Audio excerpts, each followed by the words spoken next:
Producers, this is an important video. A lot of us are trying to make our first $1,000 selling beats, but the reality is when this happens, sometimes it's not slowly. Sometimes we get our first placement and all of a sudden we get a $10,000 check. One of our beats goes viral and it generates $15,000 throughout the year just off leases alone. And then a lot of producers, and I see this happening all the time, we go on Twitter and ask the community, what should we invest in? We have all this money, what should we spend it on? And when suddenly money just appears and we haven't had it before, we just kind of freak out and spend it. A lot of us aren't itemizing our expenses. We don't even realize that we have expenses coming. We don't even realize that we can itemize our expenses. And then a lot of us aren't setting money aside for taxes. And so we end up either never even filing, or we end up filing after the fact and realize that we owe a bunch. Both are bad options. So today I wanted to talk to somebody who's in the finance space to give advice to producers on what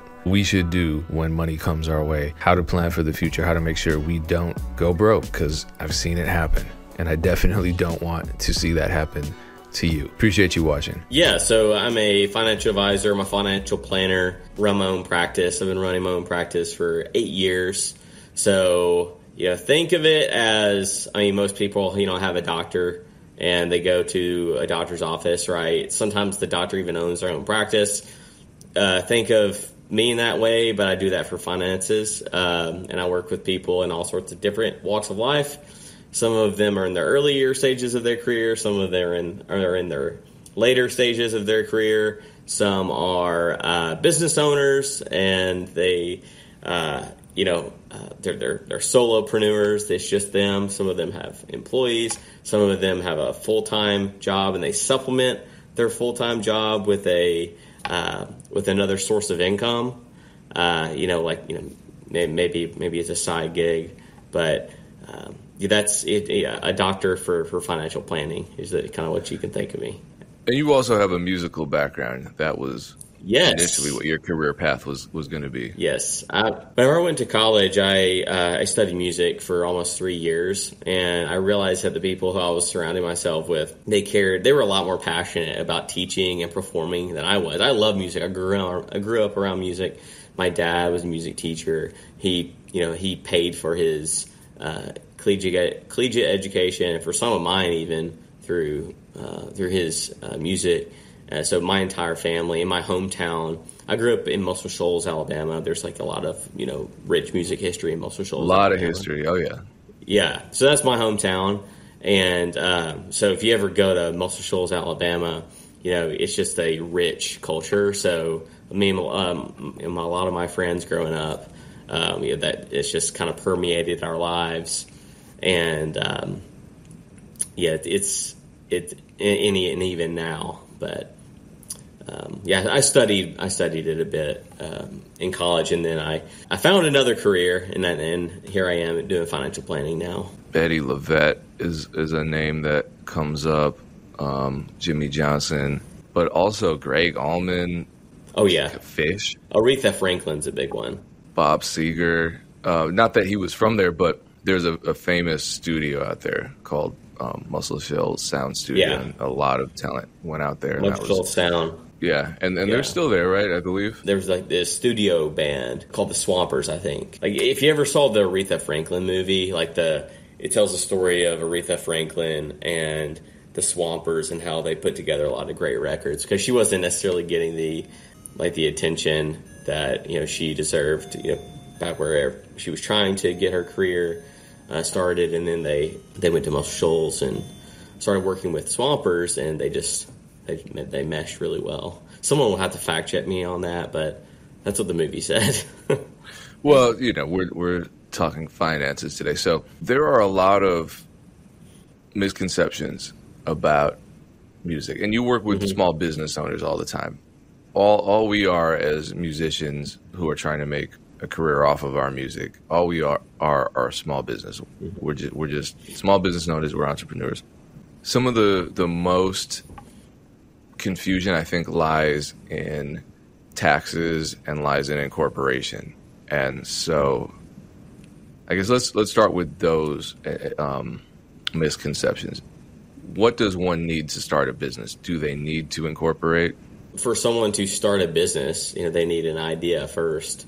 Whenever it comes to the financial planning side of it, whenever you start making money, it's really important to start setting money aside for taxes. I think that's a big mistake that I see a lot of people making whenever they start making money from, like, let's say, for example, it's like an LLC, with a pass-through entity. So all of the money that you make through your sole proprietorship, your self-employed income, it passes through as your own income, right? What I see a lot of people doing is they're not carving out money for taxes. And what that does is it creates a tax liability in tax time the next year. So in April the next year, because they haven't been carving out 15-20% of their earnings for taxes. So what I would just encourage anyone who's getting into this business, this music business, whenever they start earning revenue, carve out 20% of everything they make to start for taxes. What I see a lot, especially with producers, is that they get to a point where they're making money and they're like, all right, it's time to invest. I have $10,000 sitting around, $5,000 sitting around.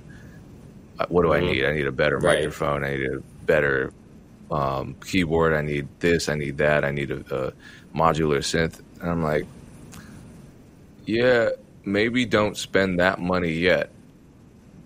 You probably don't need it because you made all this money already with what you had.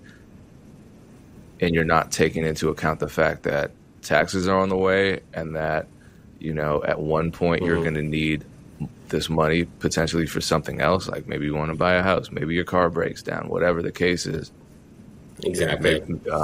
Exactly. It burns a hole in our pockets when we get the money from the music. Let's use this $10,000 example. Let's say someone makes, like in the very beginning, they make just $10,000. So, what I would encourage someone in that situation is, carve out 20% of everything you make in that initial year just for taxes. And then from there, you have all of your leftover for planning purposes. Maybe some of that you keep for short-term planning, right? Major purchases, spending, bills. You want to carve out some of it for your allocating it for your business. So an example that I like to use here is, I call it the box. It's not my idea. It's just stolen from another advisor.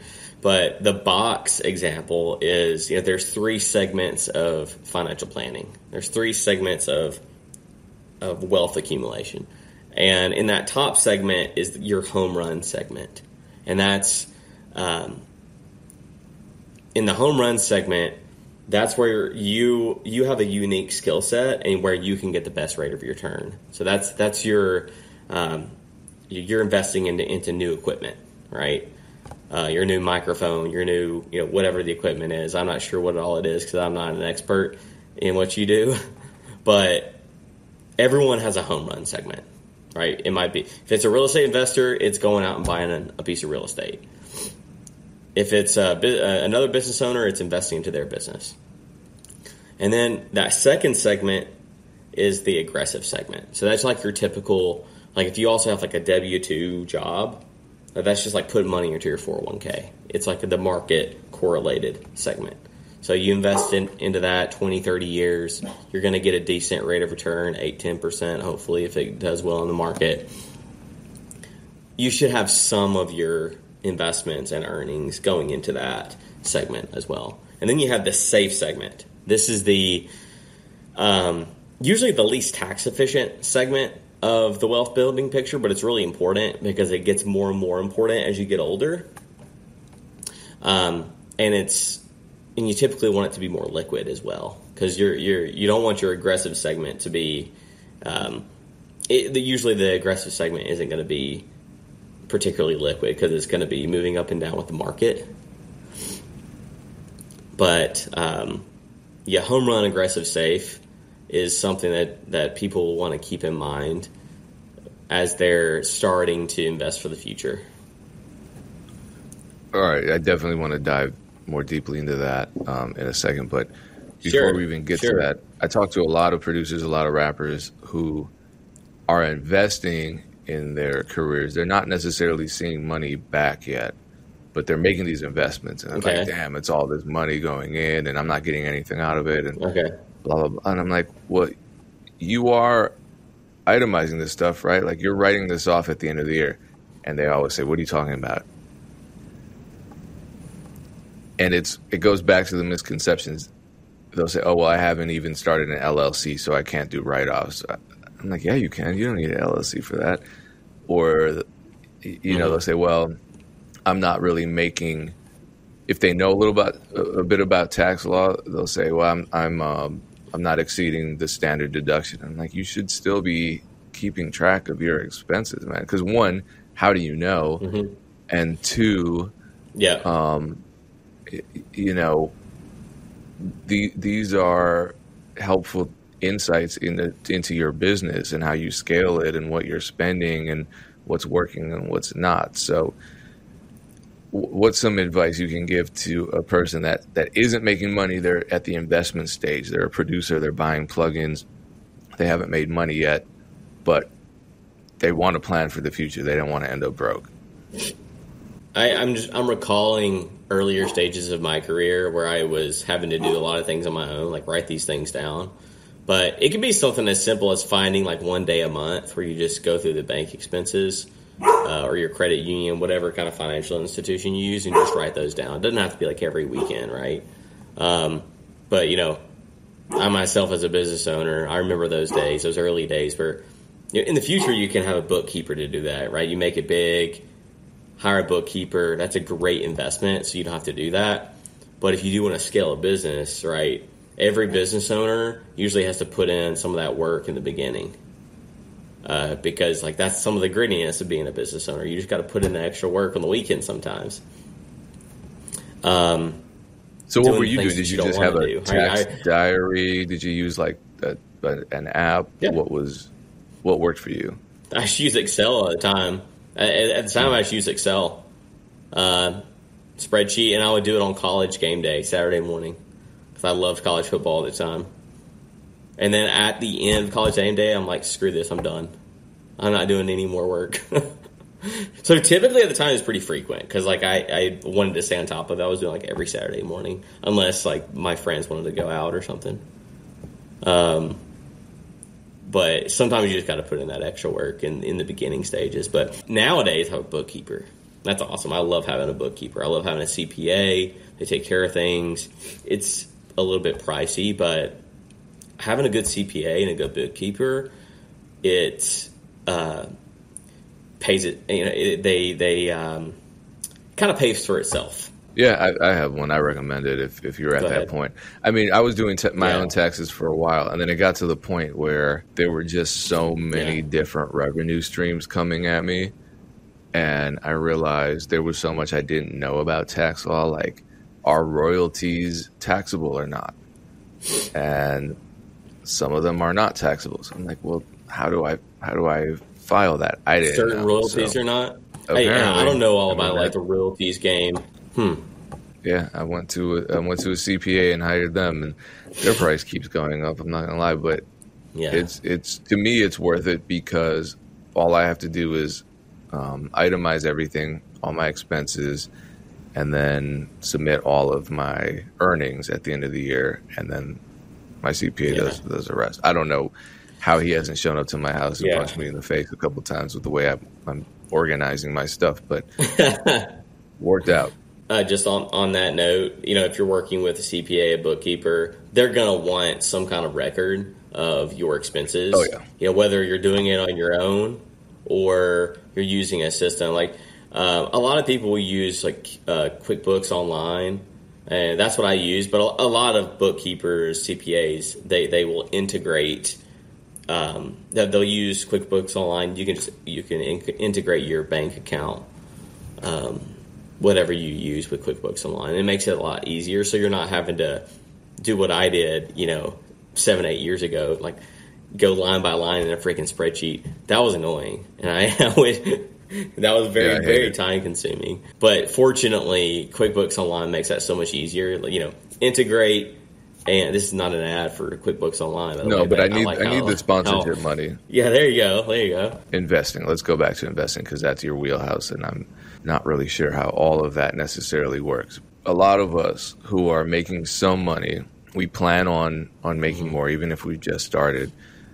And in the future, I think a lot of us, because the music business, we're focusing on getting the next opportunity, not necessarily 10 years, 15 years, 20 years from today.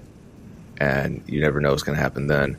And we might want to retire. We might want to not be broke when we finally do retire. So the first thing I did that I found out, and this was from another financial advisor, was the IRA, which we talked about. And that was tax deferred. And it's in your, you said there are the 3 investment categories, right? The home run, the dangerous, did you call it? No, what was the word you used? Aggressive, and then safe. Aggressive. Yeah. Yeah. And the IRA is kind of in more of the aggressive category. Yeah. Right? Yeah. It depends on on, your time horizon, but yeah. If I'm just starting out as a producer or a rapper, whatever it is I do in the music business, and I started making money, maybe I only made $5,000 this year. I want to start investing. I want to start thinking towards the future. What could I start investing in? It's important to note that, everyone's financial plan is going to be wildly different based on their age, based on their timeline, based on what their goals are, based on if, they inherited money from their parents or their grandparents or an aunt and uncle, or if they've been able to save a lot of cash, or if they don't have anything at all, or if they have a bunch of debt. So anytime I'm asked this question, I want to take everything into consideration. That's why it's so important for anyone to meet with an advisor. And there's a common misconception. Talk about misconceptions. There's a common misconception that I got to have a ton of money to talk to an advisor. That's not true. There are plenty of advisors out there, good ones, who don't have minimums where you got to have millions of bucks to meet with them. That is not true. So it's important to first meet with a professional to talk through what your goals are so that you can get advice on prioritizing the first things first. How do we prioritize these things? Whenever I'm talking with someone, regardless of their life stage, my financial planning philosophy is based on just the financial planning pyramid. And this is coming from the CFP board, the Certified Financial Planning Board. So the financial planning pyramid from the CFP board tends to prioritize risk management first, and then it gets from that it starts to prioritize more aggressive things after the basis has been formed. So, for example, if we don't have an emergency fund and if we can't fund our major purchases for the next 12 months, we should probably have cash on hand for our emergency fund and our major purchases within the next 12 months, right? And if we have a bunch of credit card debt that is high interest, if it's bad debt, if it's high interest, and if we can't get out of that high interest credit card debt, we should probably attack that first before doing more aggressive investing. If we have the credit card debt out of the way, if we have a good cash reserve and we have a good balance there's healthy cash flow coming in, then we can start looking at more investments.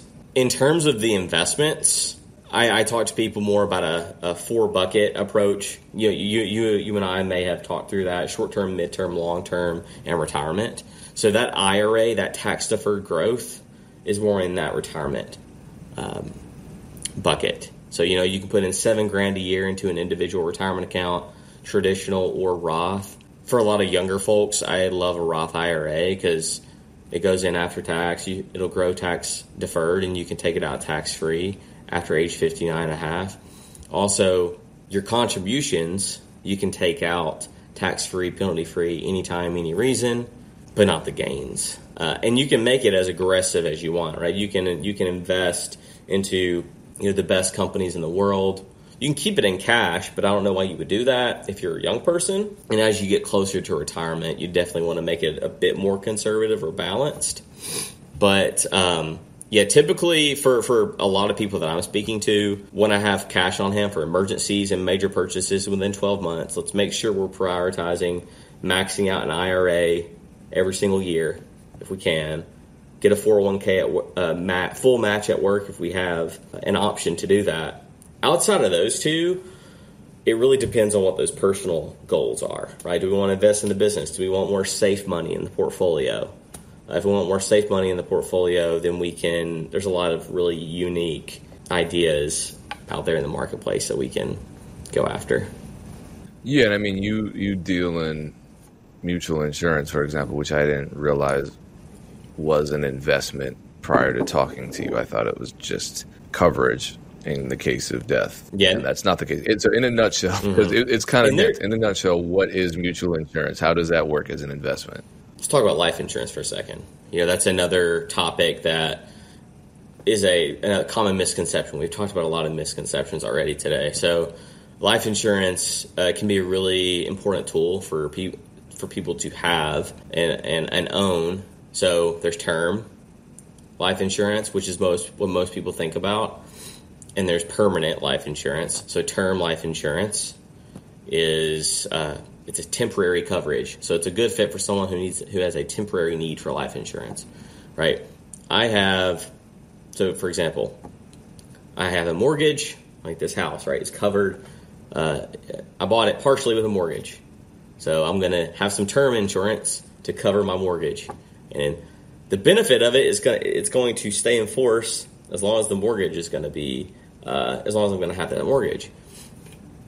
And it's going to be inexpensive coverage. That's the benefit of term.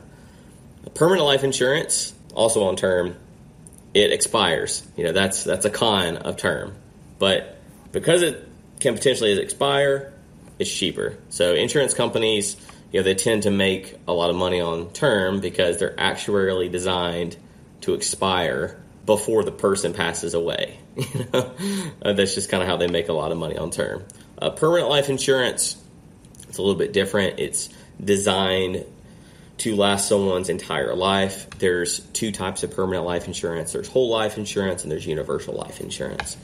And even within those two types, there's all sorts of different types of whole life and universal life insurance. But in a nutshell, they last as long as you do. You can be 120 years old and they'll still pay a claim for your family. And there's also accumulated value or cash values that build in these policies that you can pull from while you are alive on a tax advantage basis, right? These cash values and accumulated values grow tax deferred every single year, depending on how they're designed, and you can access them potentially tax free, depending on how they're designed, and the IRS will allow you to do that. So not all of these policies are great. Some insurance companies are not great. So before you put policies like that in force, they need to be designed by someone who knows what the heck they're doing. So, you may, see ads online about these things, or permanent life insurance can be a polarizing topic because some of them are designed very, very well and some of them are not designed very well. So, if you're ever interested in getting something like that, you need to make sure it's designed by someone who really knows the product in and out, and hopefully it's something that they're doing themselves. But there's a lot of benefit to having something like that because it lasts forever. It grows tax deferred. It's a really good fit for someone who's already maxing out other qualified plans like a 401k, IRA, and they can't they can't invest more money into other tax deferred accounts because this is another tax deferred tool. Yeah, lots of benefits to having it. People tend to like whole life because there's more guarantees in the contract. The accumulated value in that policy is credited through the mutual life insurance company's dividend interest rate. So it's very. So basically, important. it's like you get the benefits of life insurance, but it's also like a 401k or a Roth IRA on top of it with that money that you're putting in? It can be, yeah. So I would say like universal life insurance is very specifically variable universal life insurance, which is a version of permanent life insurance. That one's market based, right? You can put that money in the market. So the mechanism for which the accumulated value grows is the market, right? You can invest it into the S&P 500. You can do a diversified portfolio. So not only do you get permanent life insurance, but you also get accumulated value that grows tax deferred every year. Well, it could go down technically if it's market based. But in exchange, you don't pay taxes on that growth, right? So if you put that into a tax deferred account, right, you're going to be paying those taxes on the gains. You're going to pay taxes whenever you take the money out. So for some people, that can be a really, really great fit. And whole life, same tax advantages, but instead you have the guarantees. So where those policies are really effective is when you can just stuff a bunch of premiums into them for 8, 9, 10 years, and they're really effective. And where you start getting people complaining about them is if the premiums are drawn out into 50 years of premiums, and then they're not, the policy holder is not necessarily getting a good return on their investment. It's not necessarily an investment, but if you cram those premiums into 8, 9, 10 years, think of it like overpaying a mortgage. In a mortgage, in a standard 30-year mortgage, you have an option to overpay, so you can get equity faster. Very similar with like a whole life policy. You can overfund these policies to make them more efficient and drive accumulated value faster, and you'll get more equity. Essentially, it's not the exact term for it, but it's how you can think about it. 2 more questions. Second to last question is, what blanket advice would you give, aside from what you've already given, specifically to music entrepreneurs? Have a financial mentor that's in the industry to talk to. I think it's really important to talk with someone about this that you can get advice from. That's it's unbiased. That can give you good, sound advice based on your objectives. It's not just trying to sell you something and get out of there. Someone with experience that can give you good advice, someone that you trust. Yeah, preferably someone that doesn't have a conflict of interest with you, like you're signed to them or something, so they're giving you financial advice, and they're the ones that stand to benefit from you making mistakes with your money. Yes. This isn't really something that we talk about in the music business. We give a lot of advice on how to make money. We give a lot of advice on how to make music. We give a lot of advice on how to network within the music industry. We don't give advice on what to do once you make money and how to not lose the money. Another thought that I would have is, we talked about with the money that you're earning in the music industry that's not part of your, if you do have a W-2 job, any other business income or 1099 income. We talked about saving 20% income for taxes, but after that, just general budgeting tips. I'm a big fan of the 20-60-20 rule for just monthly cash flow. So 20-60-20 rule is just a budgeting concept. So save 20% of your income. 60% of your income should be going towards fixed expenses, mortgage or rent, keeping the lights on, feeding your family, feeding yourself, all the typical bills. And then another 20% should be going towards fun, because, life's too short to not do that. I'm not a type of financial advisor that says don't spend your money, because why the heck not? That's why we're here. Spend your freaking money. But it's a lot easier to do that if you have a system around it. So out of the 20-60-20, organize and automate that 20-60-20. So 20-60-20 goes alongside live, save, fun accounts. It's okay to have multiple accounts at your bank or your credit union.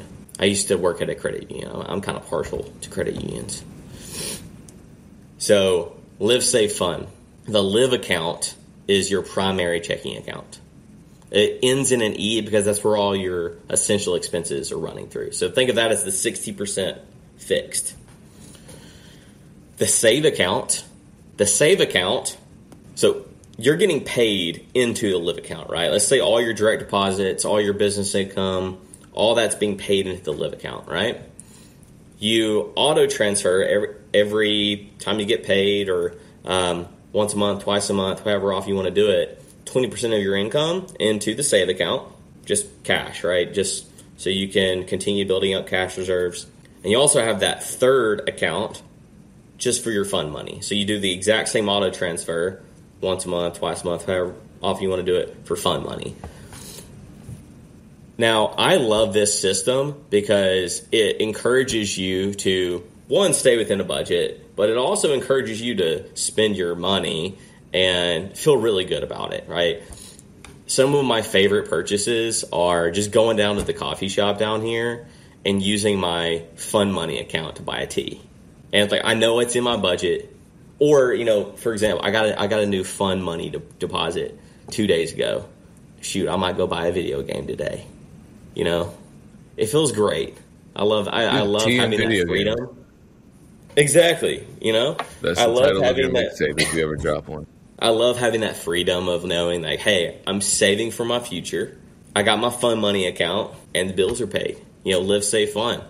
I would encourage everyone to set up 3 accounts and then automate as much as possible. Out of sight, out of mind. Americans save money by automating. You got to make home decor that says Live, Save, Fun. Yeah, I really should. Right in the back, right there.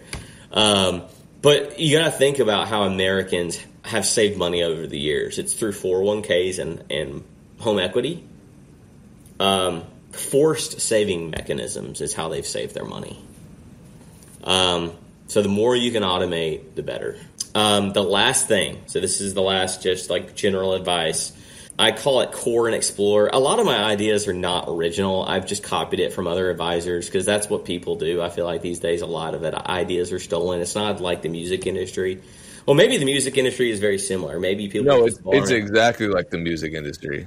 Absolutely, 100%. People are just borrowing good ideas from each other, borrowing them, right? So, core and explore is a concept that I love. So, you want to have your core financial plan. So, okay, back up. Someone asked me, Kyle, how do I invest my money? Should I invest in crypto? Should I invest in this whatever meme stock? Okay. My immediate go-to answer is going to be core and explore. You should follow your core financial plan. So that 20% savings I just told you about? That's your core financial plan. Now, at some point, most people are going to graduate from just saving that all into cash, At some point, that 20% going all into cash is going to be, part of that 20% all going into cash is going to be IRA, non-qualified investments, taxable investments, maybe life insurance, 401k, right? It's going to graduate, but that's your core financial plan. Things that systematically, month after month, year after year, is going to give you financially security. Your core financial plan will. The explore investments those are the things that you can, have at it. Invest in that meme stock, invest in crypto, do whatever you want to do. It's a speculative part of your portfolio. I'd say no more than 10% of your portfolio should be allocated this way, but it's important to maintain the core. Don't sacrifice the core piece of your financial plan for the explore. It's okay to do explore, but don't sacrifice the core for it. Got it. I mean, I don't buy anything. So tell me, I can eliminate this if you don't want me asking this. Can people reach out to you? And if so, how? My Instagram is Kyle the Planner. That makes sense. KYLETHEPLANNER. Yeah, Kyle the Planner. Okay. Yeah, like financial planner, but just planner. Yeah, I mean, you sound like Kyle a producer with your social media name. Here's what I do, man. I work, I study sometimes, and then I play video games. Right, that's just what I do. Yeah, you're basically a beat maker. I should though. Yeah, so it's just exactly. more of us. Well, hey, Kyle, man, I really appreciate you coming on and sharing some information with the producer community that we usually don't get. We get a lot of information that's helpful on other fronts, but when it comes to finances, a lot of us are just taking stabs in the dark, unfortunately, and that can come back and hurt us later. I have a lot of friends for whom that is the case. And so hopefully this can help some people, at very least, if nothing else, just be a little more careful and start considering their financial planning and their financial future, not just for themselves, but for their families as well. Yeah, I hope so, man. Hey, thanks for having me on and preparing some good questions, and happy to do it.